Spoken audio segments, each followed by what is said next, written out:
Tepat pukul 4 sore lewat 10 menit saat ini, rapat dengar pendapat antara Kementerian Kesehatan dan Komisi 9 DPR RI masih terus berlangsung, di mana agenda pada sore hari ini adalah membahas tentang progress report terkait dengan penanganan vaksin palsu di tanah air.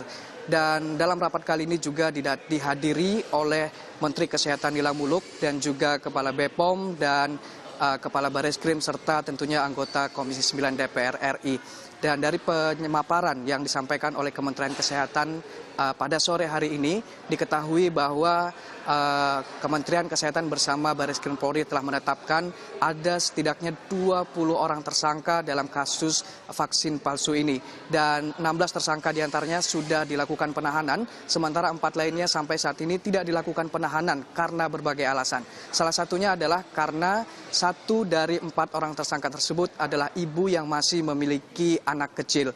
Dan sementara itu beberapa perlu diketahui juga bahwa dari ke-20 tersangka tersebut ada beberapa yang berlatar belakang ahli kesehatan, di mana ada 2 orang dokter dan 1 orang bidan.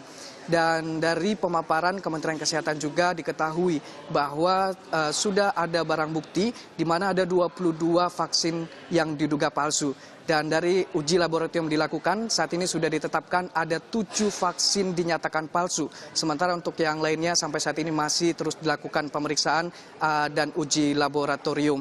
Dan memang dalam kasus vaksin palsu ini ada beberapa rumah sakit yang terlibat. Dan berikut adalah pernyataan Menteri Kesehatan Nila Muluk. Ini adalah nama-nama dari 14 rumah sakit yang bahan sampelnya diambil dari rumah sakit tersebut.